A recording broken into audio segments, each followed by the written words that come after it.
welcome to all of you. I am David Parks. I'm one of the two faculty co-directors of the Harvard Data Science Initiative. It's great that you were able to join us today. I want to mention that today's seminar is co-presented by the Harvard Data Science Initiative and the Paulson School of Engineering and Applied Sciences, where I am also on the faculty. Also, special thanks to our colleagues at McKinsey and Company for their help in organizing this series. This is the third in a series of 4 conversations with industry this spring on topics related to data, ethics, and reasoning. Data, ethics, and leadership. We're all thinking a lot about reasoning at the moment as well with the advance of generative AI. And I think generative AI may come up a little bit during the session this afternoon as well. Today's discussion will center on leadership choices around data, particularly organizing internal frameworks on data ethics. We're going to have 45 minutes of discussion, and then we'll have 15 minutes for questions from webinar participants. So all of you out there, please be thinking of your questions for the panelists. You can use the Zoom Q&A feature for that. And I promise we'll save time for Q&A with the panelists.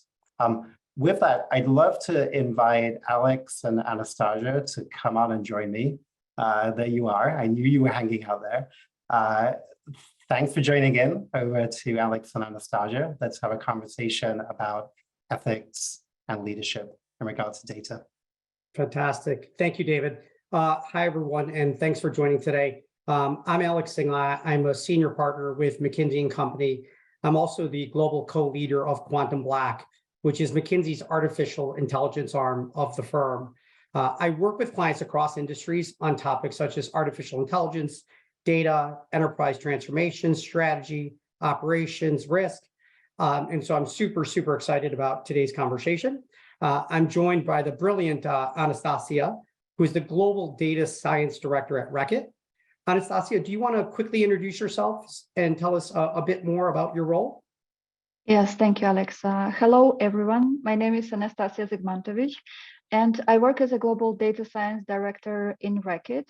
I am in DNA space about 10 years right now, and I worked for multiple companies, mostly in CPG, and I'm very passionate about the topic of data ethics, and hopefully we'll be able to share a lot of interesting information with you.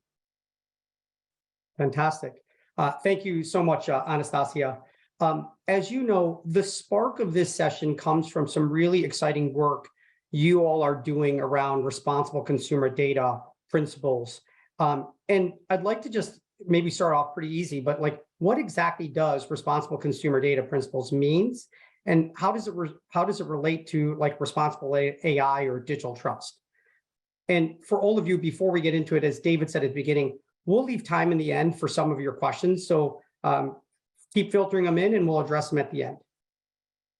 Definitely. So I believe this area is really wide, and the way we start our journey on data ethics is actually with responsible consumer data principles.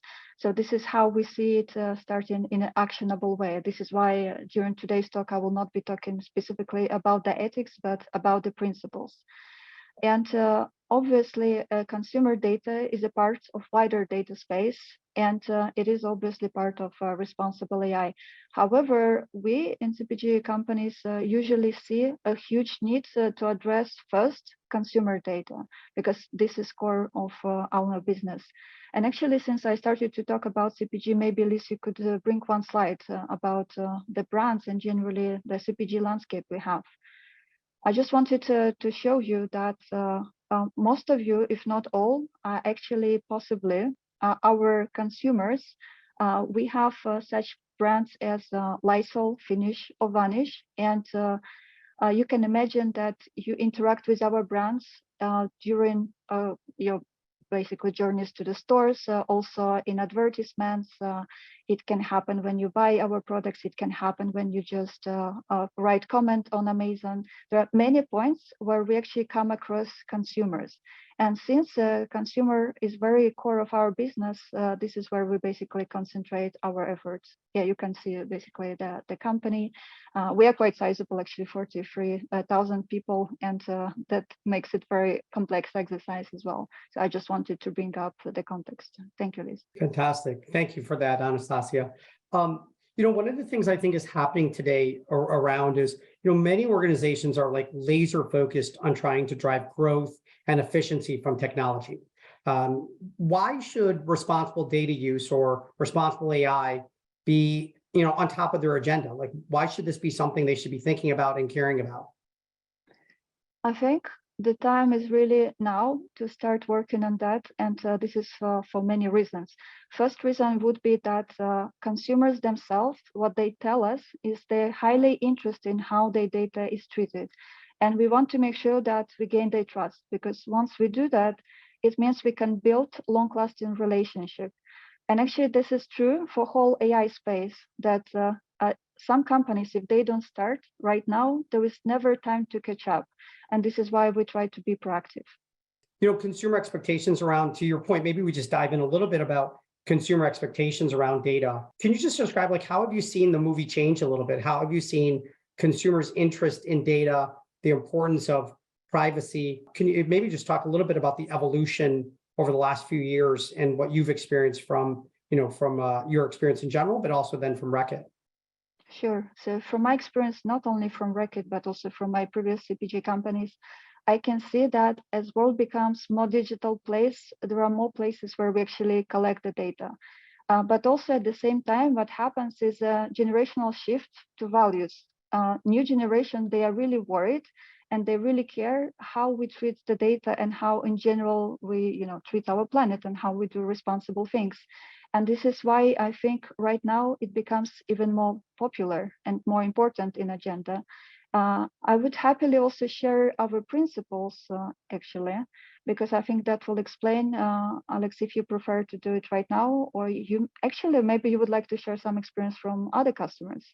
Yeah, listen, I'm happy to share. We've done a pretty extensive research on this topic because we are seeing just the explosion of data, but to your point, the importance of protecting that data and being responsible around it. Consumer energy around this topic is really, really high right now. It's not just what I've noticed, it's not just for the consumers, but it's also from our technical folks. So as our colleagues are creating models, leveraging data and making models around artificial intelligence, they're concerned about data and how do they think about it. So they want to be responsible at the same on the front end as well. And so I'll just share a couple of factoids from our research, which shows companies that are leaders in this space, they are less likely to have an experience a negative AI incident or data breach in the past 3 years than digital trust leading companies. And so those that actually focus on this topic, what we've been able to see is they don't have a breach, they don't have an incident. And so the mindset is just improved from some of our research. At the same time, they're over 1.5 times more likely than the global average to see revenue and EBITDA growth rates at least 10%. And so not only are they not having the downside, they're also seeing the growth aspect, which I kind of alluded to earlier, given companies are looking to grow. And so the more mindful they are on this, I don't think we have enough data to correlate directly that being a great digital trust or responsible AI company leads to greater customer demand and therefore greater growth. But as we start to look at some of those correlations, we start to see that. And what we see is, this happens because when we look at those companies that are doing this really, really well, they have twice as many goals for trust building. It's about 6 than most organizations. So they just think about this more holistically, more completely. Secondly, they're likely more focused on value driving goals. So to your earlier point about values, particularly around strengthening existing customer relationships, acquiring new customers by building trust, and developing competitive advantage through faster recovery if a disruption were to occur. And so it gets back to kind of more values-based organizations are leading the pack. And then thirdly, they're more likely to mitigate every single digital risk we ask about. So from the most obvious, such as cybersecurity, to the less so. So like such as things around cloud configuration or migration. As we span across many industries and many companies, everyone will say they're doing something around managing risk and data, but the variability on what they do is enormous, right? Some are really, really going deep, and some are scratching the surface. Everyone is doing something. So as we have found, even though they say they're doing something or they're saying they're on top of it, drilling down to understand what exactly they're doing, we start to see that the best in class are actually thinking much, much more holistically and nuanced around other topics. And then the last thing I would just say is from the research, we'd say, these companies that are outperforming, they're about twice as likely to engage in every AI, data, and cybersecurity practice we ask about. So not only are they like talking the talk, they're actually walking the walk. They're doing it. They have practices, methodologies, protocols in place. And so you start to see a real system exist versus just kind of, the grandstanding motherhood and apple pie type of comments some people start talking about. No, those are amazing points, and actually, this is exactly how we approach also a responsible data in Reckitt. Yeah, actually, it's good to set a context how we approach it specifically in Reckitt. This is quite fresh, and I'm very excited actually to share that because in January 23, we launched our responsible consumer data principles, and I do encourage you to go to our page and check it out because this is a working live example how you can approach your consumer data. And I think it's worth understanding the practicality of that. And of course, we want to make sure that they land well. So actually, we can proceed to the next slide, please. This is just the context, how much data we are starting to have and how difficult it is actually to manage, especially that's very cross-domain and cross-organizational. And we want to make sure that we are on top of that. Next slide, please. Thanks. And I was mentioning that consumers are in the middle of our business. This is very true. Actually, what you see on the left, our compass, this is our corporate values. It's all about doing right things always. And you can see that it's about putting consumers and people first. And we do prioritize people data, also consumer data to approach that. And it's very close to our values. But to make it a bit more practical, next slide. And actually, next slide, because all of that already was talked about with Alex. So I wanted to show you specifically principles and maybe later ask Alex how other customers are doing their journey. But this is how we do that. Those principles, they are fairly general. And if you will be reading multiple responsible AI frameworks, they're very similar, frankly. And they all make sense. So the trick is to make sure that you choose principles which really work for your company, because every company is very different. Every company has unique challenges, different structures. And in order to make it work, you really have to fit the purpose. So the first principle is all about the transparency. We want to make sure that consumers understand like why we collect this data, how it's going to be used. And our ambition is also to manage it the same way as we do our marketing communication.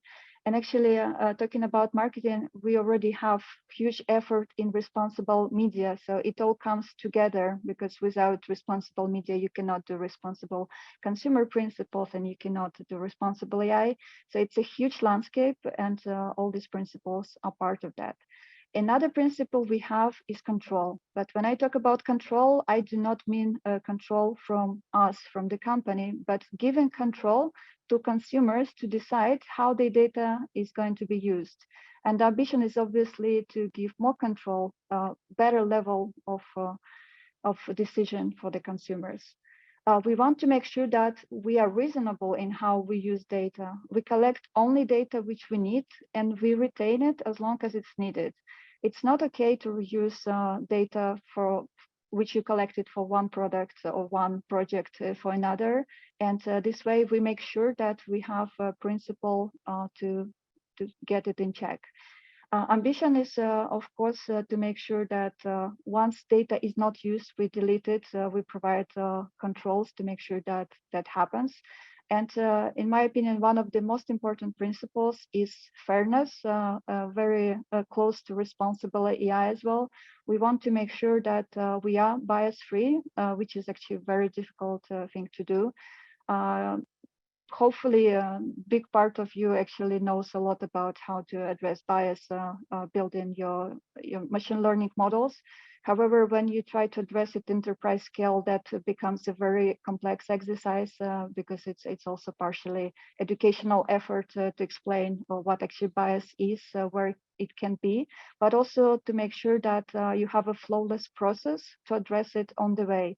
Because if you think about the data, there are multiple points where you can address all 4 points. You start obviously by collecting data, then you ingest data, you transpose, you transform data, then you build your models, you train them, you retrain, you check them, and only at the end it lands somewhere. And you want to make sure that at every stage of that process, you have proper controls. So this is how we approach it. It sounds fairly simple, however, it's very difficult to do. And Alex, maybe you can tell us from your experience how it can be approached. Yeah. Before we go there, I'd love to just get one thing, because to your point, it always sounds really easy, but I think as I see, going across multiple institutions, like who owns the data? Like, how do you think about data ownership or matrix of data? Like, how do you all at Reckitt think about that when you're trying to infuse, responsible AI into your practices? You mentioned that it sounds easy, but I think we all know it's not. And the part that I'd love to just understand is, one of the questions that always comes up with companies is who, quote unquote, owns the data. So as you're running your models, cleaning data, how do you all think about ownership of data in that process? Generally, it is responsibility of everybody in the company, every person who works on the early stage. So we try to make sure that any person who is in the data process understands in which moment of the data it is actually landing first, and second, what is kind of best way to handle data should be. So this way we are addressing. It really depends on organization because data is used everywhere. So having 40,000 employees, it means it can be across consumer data, but also sales, marketing, supply, R&D, so multiple departments. And it really depends where it is, but we do operate in the product organization and there are people responsible for the products end to end.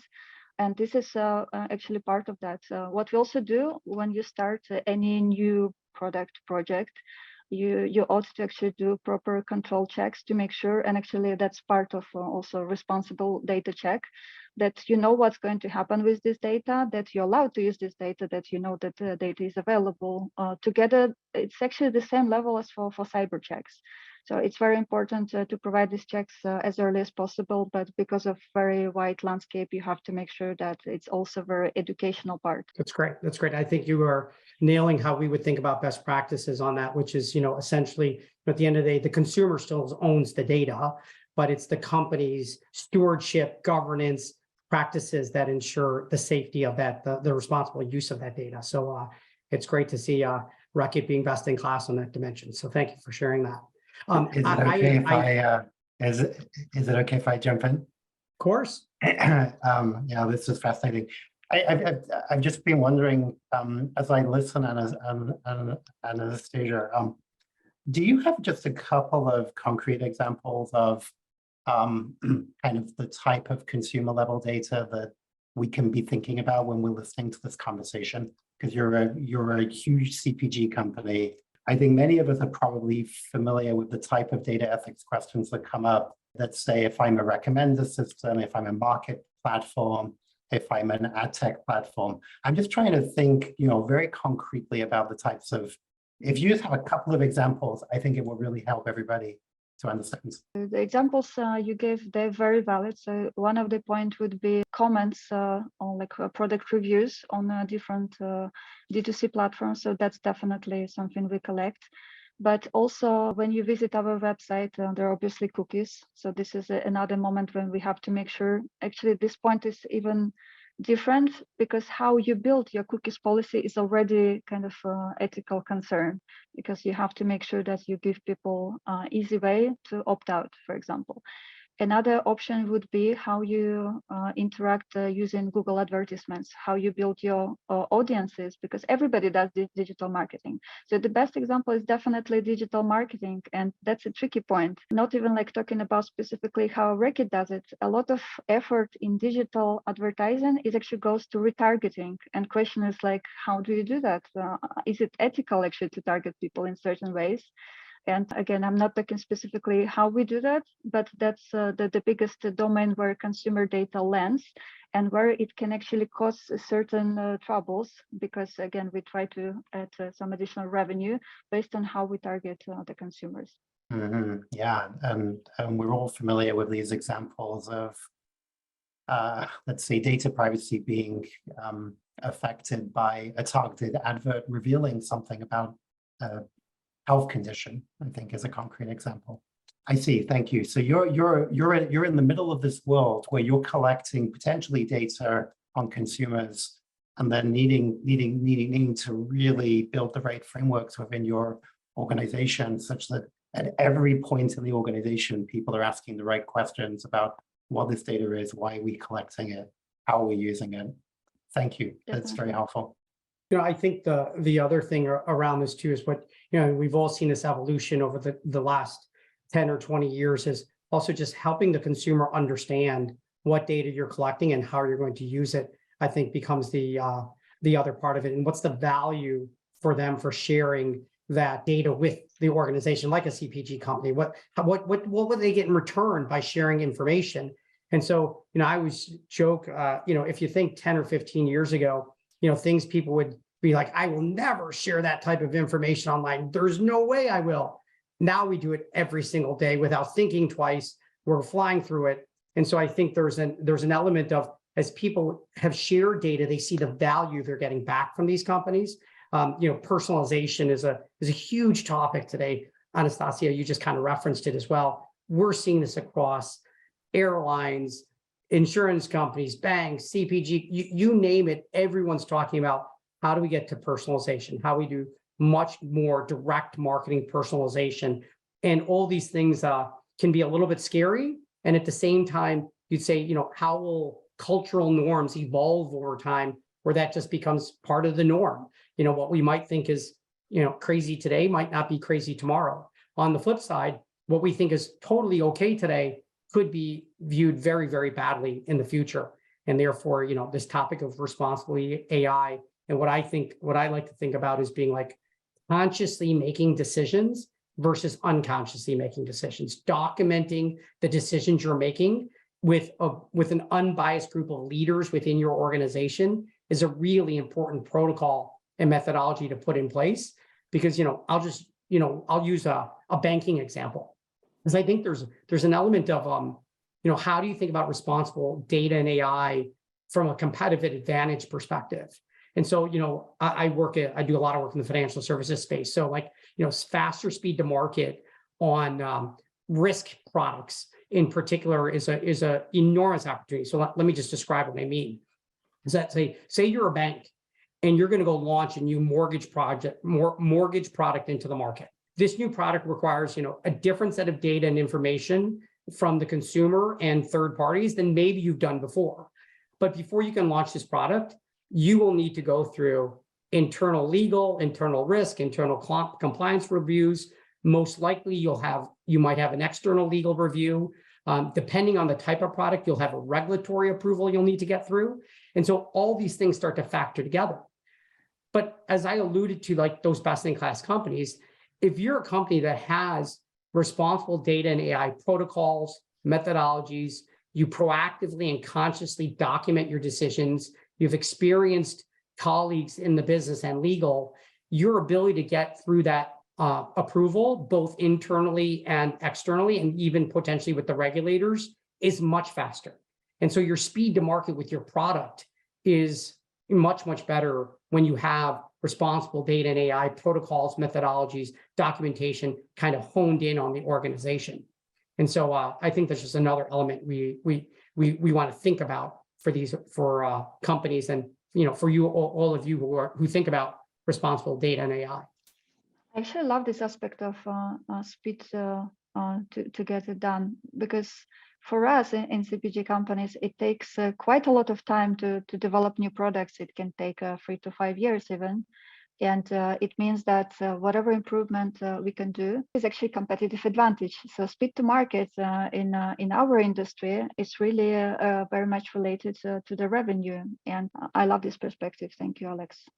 Maybe Anastasia, given you spend a lot of time in this space, like, where do you just see this going over the next few years? More important, less important? Like, how would you think about responsible data and AI going forward?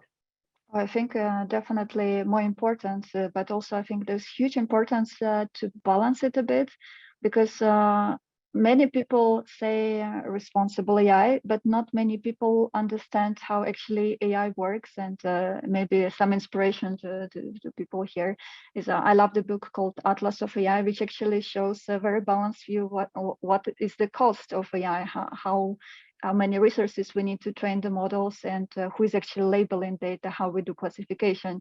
And when I'm trying to deep dive into new topics, usually what I do is I try to see very different points of view. And I think in responsible AI, this is something which all of us have to do, not as people working in specific companies, but as a human beings responsible for what is happening around us.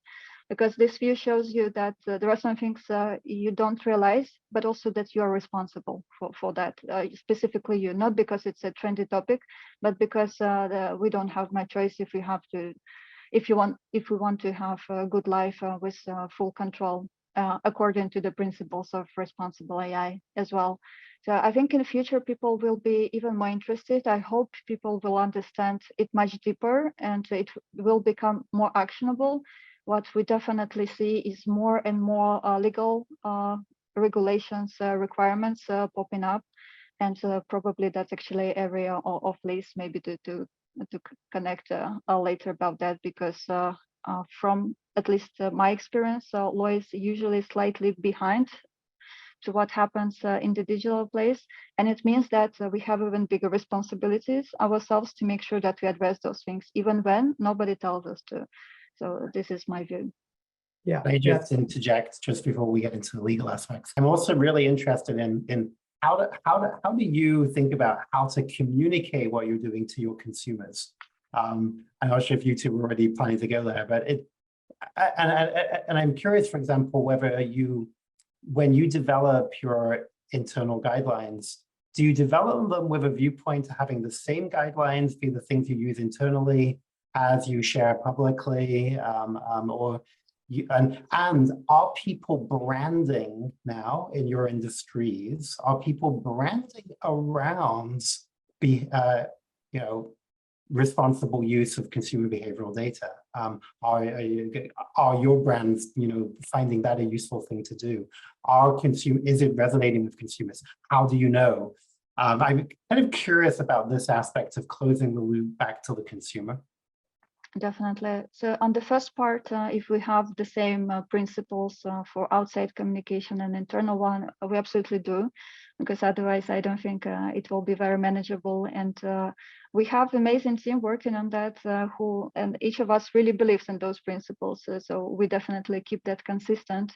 And this is the same way how we communicate.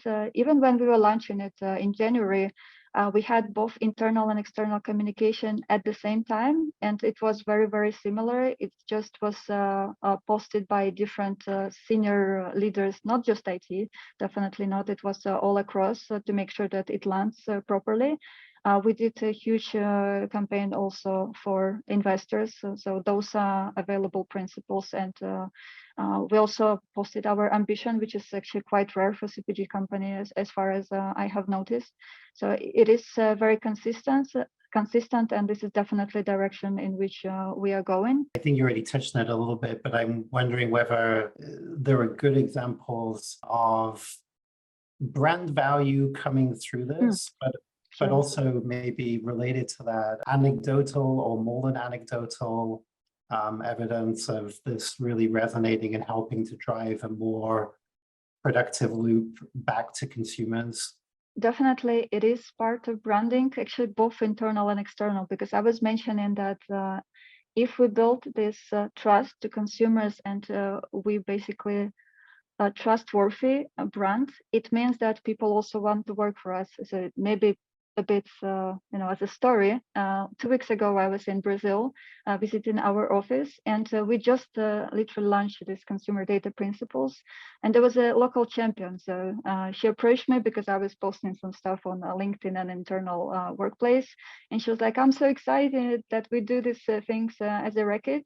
And many people actually recognize me from those efforts, and they came to me saying like, this is so cool, this is really right thing to do. And we are proud working for the company which actually treats it seriously.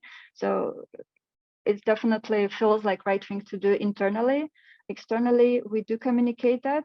Obviously, we have websites. This is where we will be communicating that. But also, it's a long-term effort, and it will take time to build this consciousness with the consumers. And this is slightly kind of lagging indicator, that you try to launch something and that you see what is response for the consumers. We will probably be testing how it lands, but at the moment it's really about making sure that you have the strategy principles and guardrails to make sure that you have the basics. And once the basics are in place, it means that slowly you transfer in the right direction. Thanks, that's awesome. Yeah, and Anastasia, I commend you all. As you probably know, most CPG companies are not posting these principles online, right? Because once you kind of do so, you're either inviting, it's a great kind of what I would describe as kind of like burning of the boats. You've now crossed the chasm, you burned the boats, there's no going back. I think it's truly inspirational, aspirational and inspirational for your employees and for your customers. So really commend you all for that. To your point, I was to your employee point, I was literally on a Zoom earlier with, we have about 200, 250 technical colleagues, QuantumBlack colleagues in India, and I was doing a town hall for them. And one of the topics that came up was, of course, generative AI, but responsible AI in the context of generative AI. And when we talked about how we are proactively doing that on the front end, consciously making decisions, and at the same time, encouraging every single one of them to be, the beholder of responsible AI. So if they see something or feel something's not right, raise their hand, bring it up, let's talk about it, and don't just, go forward with their work. And I think it was, people really appreciated that point. I think it helps not just on the attraction side, but I think it helps on the retention side, because, and you mentioned it at the very beginning of, as you were describing, Reckitt's principles around it, it's all based in values, right? So as employees think about the values of the organization, I think these things around values and responsible AI start to come together. And so, I think we see this internally for McKinsey and QuantumBlack, and then also for our clients as kind of a reinforcing mechanism of our values. And it drives a level of excitement for our employees that, is really worth something in how they are satisfied with their job. I agree. And actually, generative AI is a very hot topic. It's literally every week something new comes up, and a lot of people coming back to us. Because I do have kind of multiple roles in a way, because right now we're talking about the data ethics space, but keep in mind that I'm also a global data science director. So it means that people come to me with a lot of concerns also about generative AI, and we try to provide the guidance and make it safe. And it's impossible to control, because obviously we don't know what people do in ChatGPT, and we want to make sure that this is safe. So at least in corporate environment, it's controlled. However, there is such a huge excitement, and we can see that everybody tries it out. People come with interesting cases, and this is all fair. However, it does need strategy, guardrails, some kind of top-down guidance on that, and later it has to translate to certain controls, validations, and pieces like that. This is definitely exciting time, so very happy actually to be talking about generative AI. And I think if somebody watched a recording like a month later, it would mean that situation completely changed. We probably already will be having GPT-5 or something like that, because it's very exciting right now. Yeah. And Alex, what do you see? And actually maybe to David, because you spoke to many leaders, how do you see the topic of generative AI affecting the responsible AI space, and what is the trend? Well, I was I was going to ask the following question. I'm just curious if either of you have a perspective on this. I'm just trying to think about in the consumer space that we're thinking through right now, and in regard to ethical use of data. What types of things can we imagine going wrong? One thing I'm wondering, and of course we can all imagine that a company puts out a chatbot. I guess the obvious failure mode is a company puts out a chatbot, and the chatbot just starts generating things that are unpleasant and are not aligned with the values of the company, etc. But I'm also wondering about things to do with somehow whether your consumer data could end up making its way into the training data of some of these AI techniques. And you could obviously you can imagine horror stories like somebody's social security number gets spat out of the model, but that's a very extreme version. But I'm wondering if there are less extreme versions where suppose that the feedback forums that you're using for some of your products get scraped, and that data makes its way into a training set, and then that becomes a chatbot, and then somehow somebody's personal information gets leaked through that.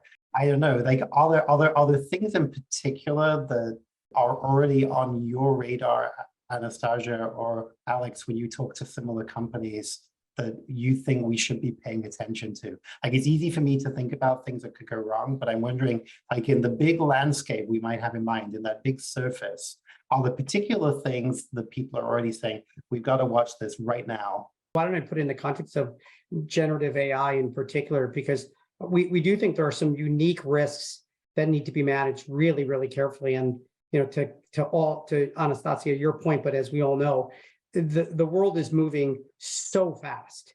And so regulation, internal practices and processes just can't keep up with what is occurring. So there are some unique risks that we see in generative AI, which is, things around like biased or inappropriate content gets generated by the AI model, right? If you go to ChatGPT, it said, anything that essentially the outcomes or the responses were only through 2021 data, right? Because it couldn't scrape the latest and greatest thinking, right? So it's a little bit dated and biased.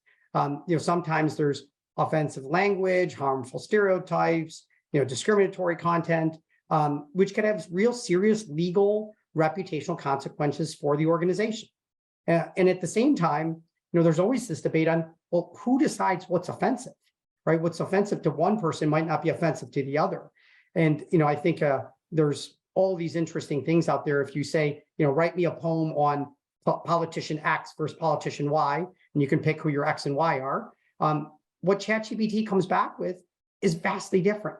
And if politician X is, viewed negatively, it'll frame a very negative poem versus a positive poem. And so like politics starts to play a role into this. And so, these types of things are challenging. I think the other thing is potential for the AI model to be hacked or manipulated by bad actors. They flood the market with misinformation, public opinions. And so as the models are scraping, they're actually scraping, wrong information or manipulated information to write a response. And so, you start to imagine what could happen in those scenarios. And then of course there's privacy violations, right? One of the things we and many others get very focused on is, somebody could be sitting on ChatGPT and they could be typing in, hey, should company X think about acquiring company Y? And they did it just to get some thoughts thinking, but in theory, that's now that could be thought of as someone kind of giving out inside information. And so that's some of the risks that I think we start to see that are a little bit more, one would say, oh, I'm not sure that could really happen, but I would tell you it's happening like all the time, and we got to be really conscious of it. One other Maybe thing, I'll go ahead. Sorry, just to interject quickly. I mean, this hallucination problem that everybody's talking about, that by the way, there are no good technical solutions to. I asked ChatGPT the other day, what do you know about David Parks? And it said some stuff that made sense. And then it said his PhD advisor is Michael Kearns. Not true. Before he was at Harvard University, he was in the Harvard School of Engineering and Applied Sciences. Doesn't make sense. And before Actually, it was the did Harvard the same, School. David. And when I put myself into Bing search, it actually told a lot of good things, but then it said very active on Instagram, and it was not my Instagram. Yeah. So it's a bit dangerous. So I'm kind of thinking, well, what if this thing starts hallucinating about brands? Yeah, could easily do that. So we're definitely worried that that might happen, and this is why problem with generative models is it's not explainable. It's very difficult to understand where it comes from. There is not much control, and that's definitely worrying, but also part of intellectual property and copywriting, because one of the biggest use cases for generative AI is obviously to generate content. Imagine how much we have to write product descriptions, blog post, content for the websites. It's a lot of effort of actually people doing that, and you could potentially use AI doing that. But then the question is, what kind of quality is that? You can even optimize for the search, but it raises all kinds of concerns about the copyright and future of, unfortunately, people who are doing those jobs. So it's a lot of concerns in this space. Yeah, I think plagiarism too. I have a couple of high school aged children, all who jump on ChatGPT and think that can help write their paper for a class. And I think it's going to make real risks of plagiarism, but also then just quite frankly cheating, right? And so how do you start to manage those things that are morally and ethically wrong for quite frankly children, right? And how do you help them understand the good and the bad of generative AI and how to be responsible about it from a very young age. And so as they continue to grow up, that is more front and center than an afterthought.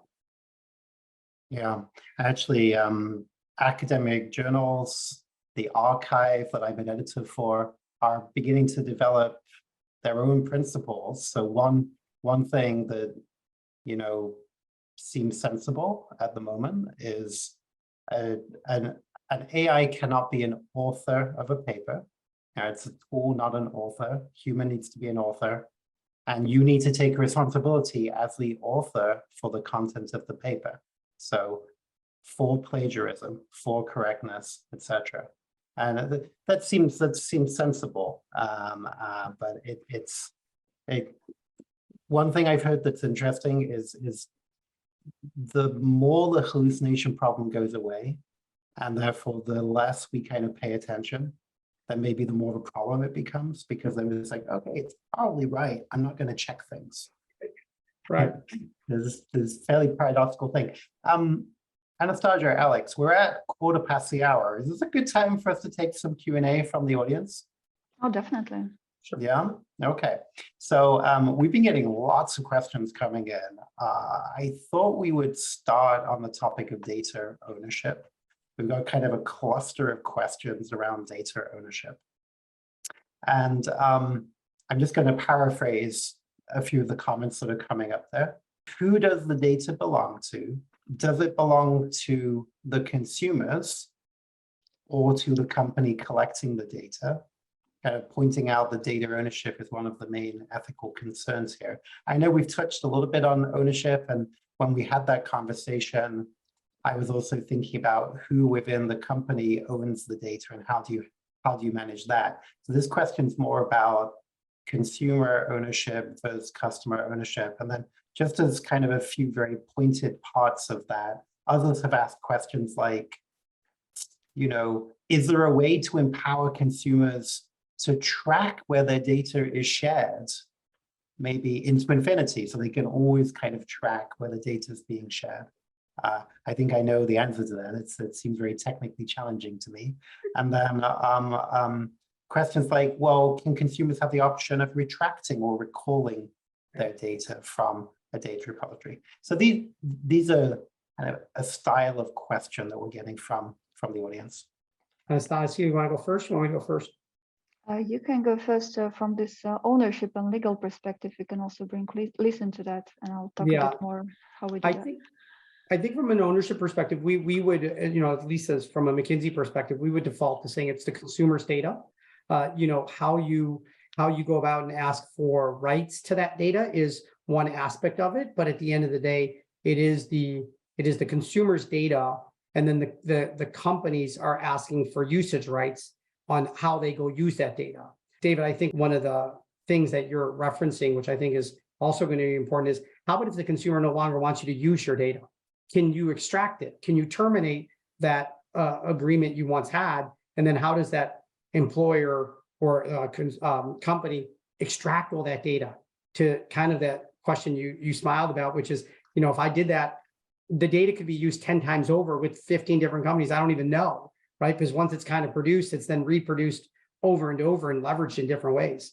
And so this whole topic about consent management is just a really, really hot topic that I think companies are trying to figure out their way around. I think what we would say is, if you have protocols, principles, policies in place, documentation, while it might not completely shield you from someone saying to you at some point in life, why, oh my gosh, why did you do it that way?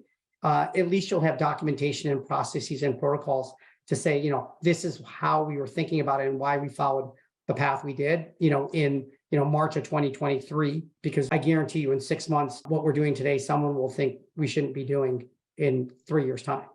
Yeah, and maybe I can continue a bit specifically about the consumer data, because obviously if we have identifiable information where we know who provided the information, what kind of consent they have, we have a process to remove it. But what is definitely more tricky is, for example, cookie policy, because this is where we don't actually record who the specific person is. There is just a generic high-level ID. And in this case, I think technology have to step up to see how to enable such things, because otherwise it's very difficult to identify who is that. But there are other spaces where you do consent, but you don't provide the whole information. And again, the process is much more complicated. And I think depending on the country, so for example, when I was in Brazil, I was absolutely shocked that everything is connected to the personal ID. So you literally know what kind of, cookies or bread you buy, where, in which store. Everything is really recorded, which obviously doesn't happen in Europe. And I can imagine that happening, probably US as well. But sometimes those are cases this way, and it provides a lot of good, because then you get products you're actually interested. So we have proper consumer profiles. So it's again balance between good and bad. But what I personally believe that you have to stick to the principles. For example, the four principles I showed you, because it is the consumer to identify whether it is used for good, and if they don't believe that, we should give them option to control that. Yeah, great.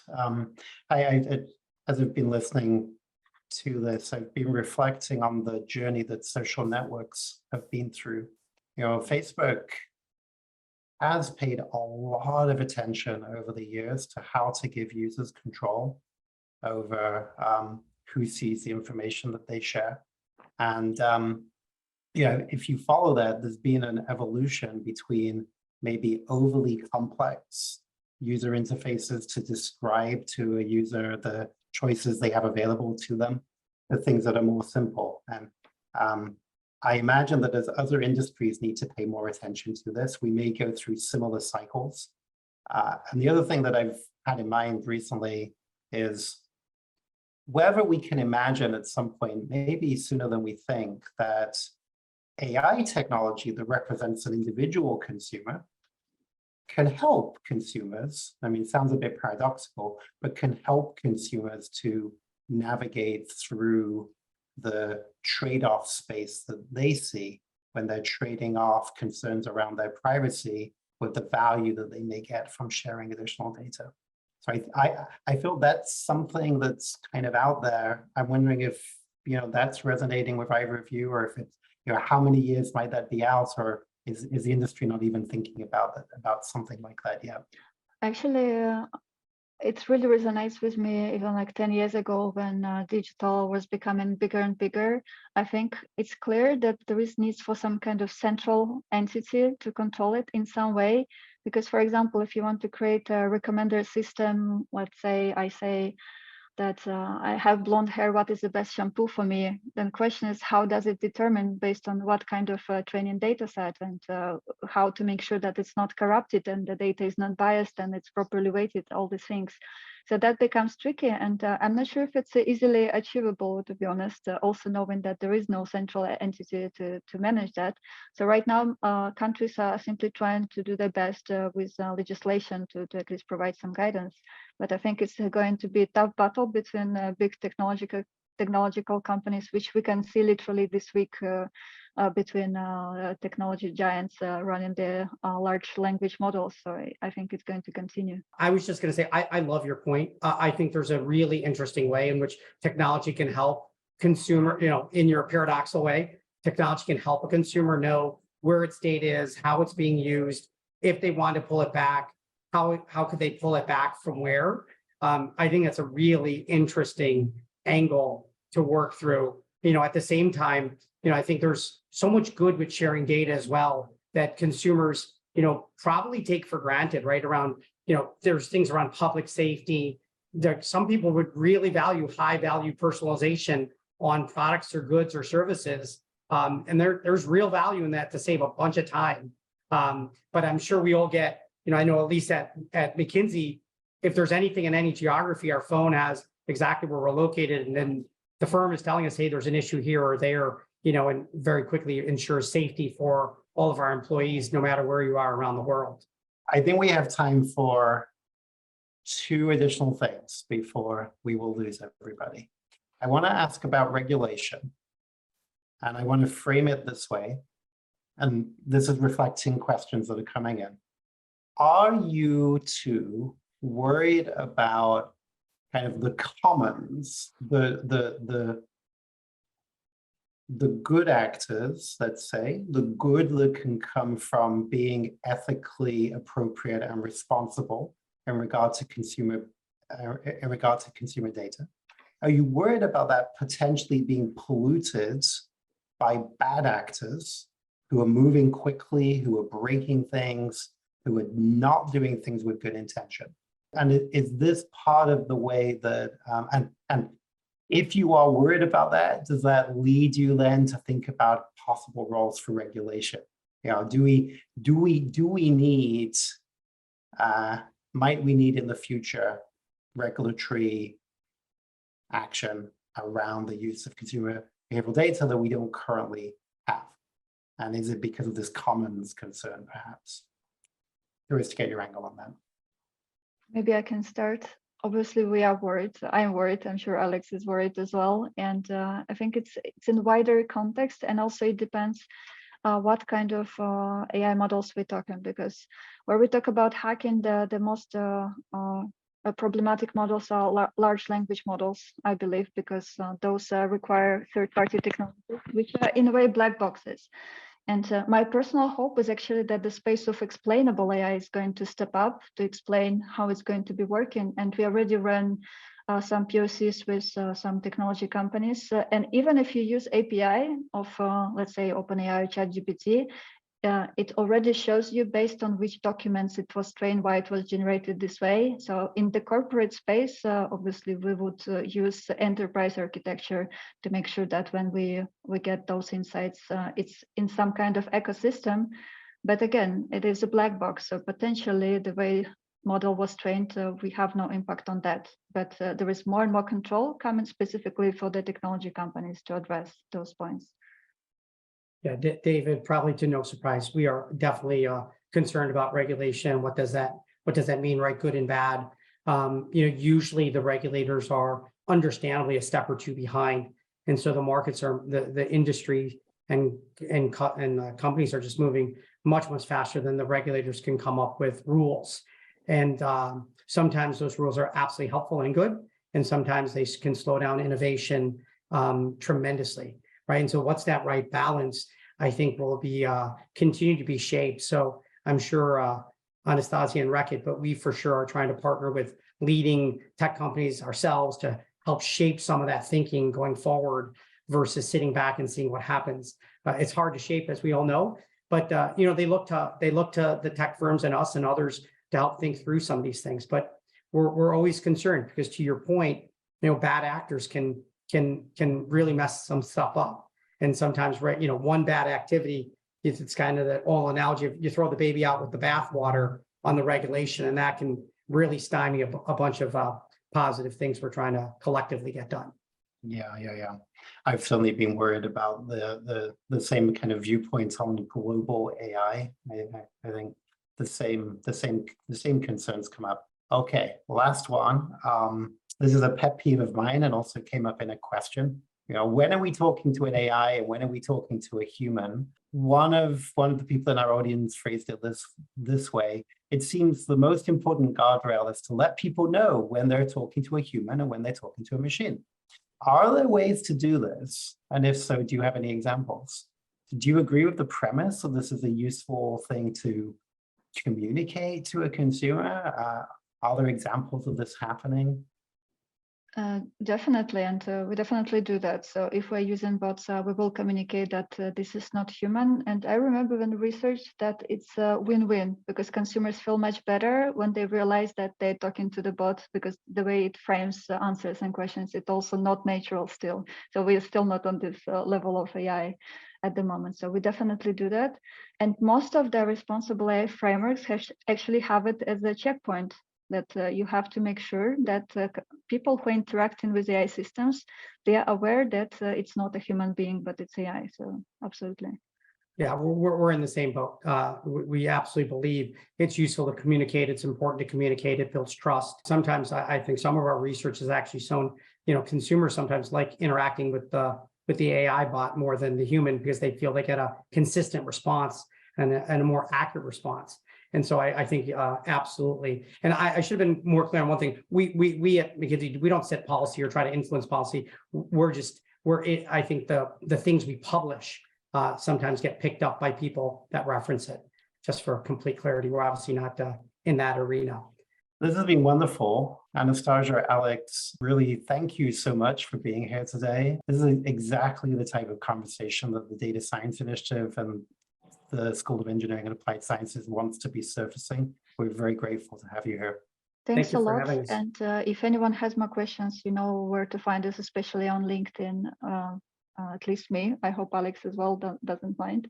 Just to mention, and Sarah so wonderfully already posted this in the chat, that the final seminar in the Data Leadership Special Series, Adopting Digital Trust, Culture, Talent, and Capabilities, takes place on Thursday, April the 13th, with Eric Nelson, CIO North America at the Kraft Heinz Company, and Kate Smage, who is a senior partner at McKinsey & Company. So please register for that event as well. And we very much hope to see you all there. Anastasia, Alex, our thanks again. Thank you. Thank you very much.